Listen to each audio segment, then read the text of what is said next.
Hello, Magi here, and welcome back to another episode of Top 10s. Now when it comes to conversations, they're usually casual and nothing strange. Although you may do a double take when you realize what they say can be questionable given their character. Let me show you an example. In this picture, it shows 6 instances of Chiruno calling someone an idiot. And you know that's something else when motherfucking Chiruno is calling you an idiot. Or this one, you stalker. I don't know if I really want to hear that from you, Aya, but yeah, these are the types of pictures I will be covering. At first, I was gonna call this list Top 10 Hypocrisy Touhou Pictures, but I had people mentioning it doesn't truly fit the meaning of the word. Which is why I'm resorted to this fucking long ass name. So without further ado, let's begin the Top 10. You're the last person I want to hear that from Touhou Pictures. Yeah, quite the mouthful. Number 10. So wherever you live, good chances are you're surrounded by neighbors. Neighbors can be cool people you interact with whenever both parties have free time. Casual conversations about work, life, and anything in general can happen when you're talking. And while it may seem innocent at first, you might never know the undertone. It seems that a dismembering serial killer actually lives in this neighborhood. My, how scary. What should we do? The head of our household does nothing but sleep, so we can't count on her. Again, nothing strange when it came to this conversation. That is until you notice Sega holding a bag. A rather filled bag with stuff I'd prefer not to see so openly. Not only that, notice that she's wearing gloves on the hand that's holding the bag. Trying to hide those fingerprints I see. Or she didn't want to get that hand dirty. That works too. I want to say I'm surprised, but if you recall Saga and her fetus spell card, then yeah, dismembering body isn't going to surprise me. Number 9. Video games can be fun as hell. Sometimes they can be boring. At that point, you probably should switch to a different game. And other times, they can be horrifying. If you recall my playthrough of Third Eye, you know full well that was a horror game. One I'd be so down to play once the full version comes out. But anyway, it seems that the girls of Gensokyo have been dabbling into some horror games as well. You play! What? You're not scared, are you? I just don't like eyes in strange places. Fair enough.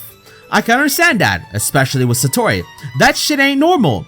But you're kind of forgetting someone when you mention that. I don't know. Well, your bloody self? I could be wrong, but having a glowing red eye on your chest qualifies as strange places. And if I'm correct, Oraiden's looking at Oku and having the same thought as I am. If that were me, I'd be like, bitch, have you not looked at the mirror lately? I'll let you slide for now. For now. Number 8. Now we know Moku and Kaguya are both immortals and are not on the best of terms. I mean, when you can have death battles for hundreds of years, you know there's some bad blood there. This next picture shows me a side to this rivalry I've never taken into consideration before. That the suspect M had been persistently repeating these acts of stalking against the temple's priest. Oh man, stalkers. Do you have any experience with stalkers? I do, and a rather persistent one. Huh, who would have thought? I just can't understand the mindset of a stalker.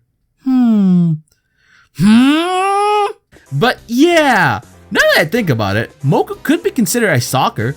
Taking the Horai elixir just to get revenge on Kaguya, knowing full well the fate that lies before her by consuming it. That's probably the highest level of stalking I can think of.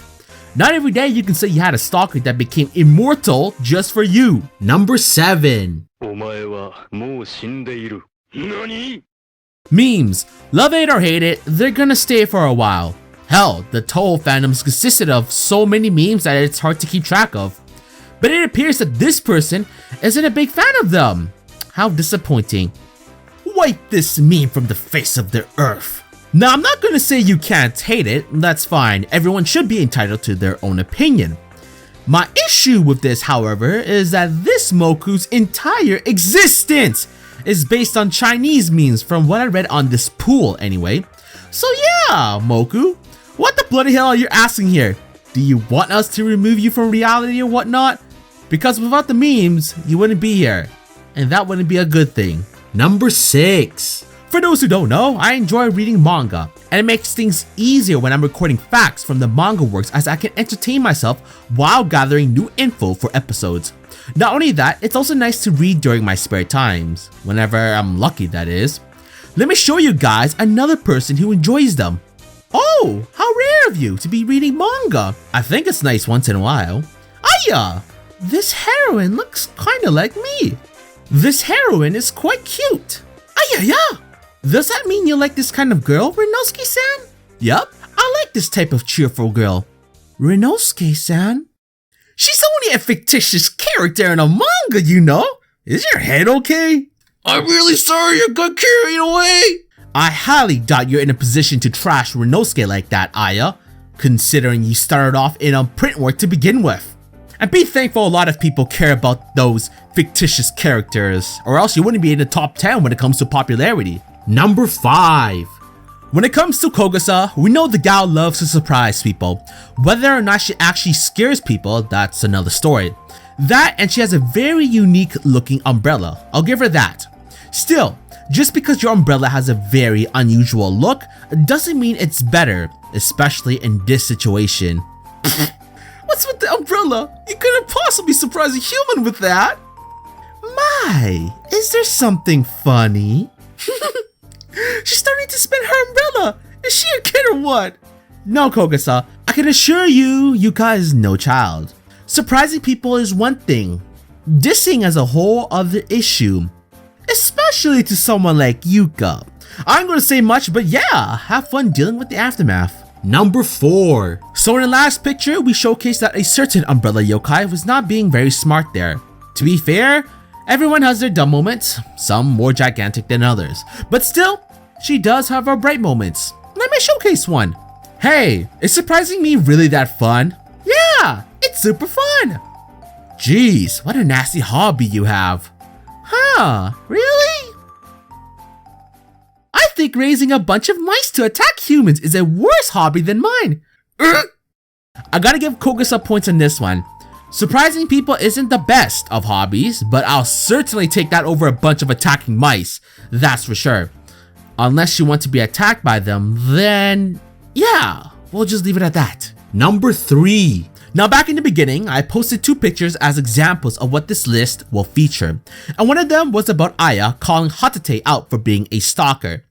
And if you know Aya well enough, you can understand why. So while the situation was to be expected, it somehow still surprised me.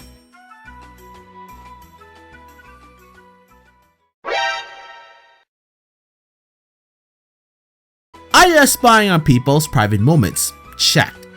Patchouli and Alice joining in, however, that I was not prepared. I know it's the whole point of this list, but I just can't help but find it funny how the 2 magicians are yelling at Aya for the same shit they were doing. Now my main question out of this entire fiasco is what the fuck is Marissa going to do to the 3 when she finds out they were all playing Peeping Tom? Maybe a massive spark? Or something worse?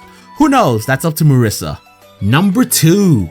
Now Byakuren, as we currently know, is a Buddhist monk running the Meteorine Temple. A pretty nice gal if I have to say so. Trying to bring the humans and yokai together in harmony is a pretty cool thing. Some of us even consider her to be Yokai Jesus. That's gotta be a legit praise there. Still, believe it or not, even Yokai Jesus in her infinite kindness has her limits. Oh, a mosquito! It'll suck your blood, Hijiri! Stop right there. Even a mosquito deserves to live its life to the fullest. It's wrong to measure the size of one's life of how big its body is. All life is equally precious. This insect is so freaking annoying! What? Say what you will about all life being equal and all that shit. The main lesson to learn is that no matter what, mosquitoes are fucking annoying. And if Yokai Jesus says so, then it must be true. No questions about it.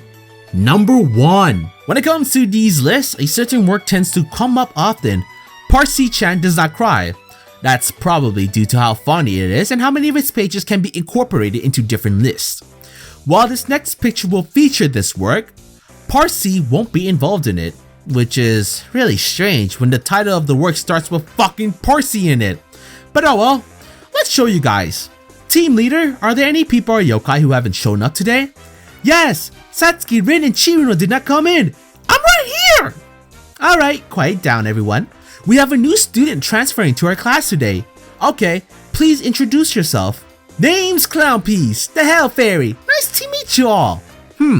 Clownpiece? That's an odd name. Why is it all in English? Could you be a foreigner? Bloody fuck. I died a little there, but it was worth it. Aside from the cool little shout out to Satsuki, my face looked exactly like the 3 Fairies of Light when I read that. Leave it to Chiruno to make things more entertaining. But yeah, hopefully you guys enjoyed this episode. Which pictures were your favorite? Are you gonna be wary when talking to Sega about current events? Would you react like Rinosuke if I said the same thing to ya? Or do you think the 3 Fairies face sums up this entire list pretty well? If you guys enjoyed this episode, please give it a like and subscribe, or else I might be in some gossip story with Sega, and that can't end well after the last one. But yeah, like always, this is Magi, and thanks again for watching.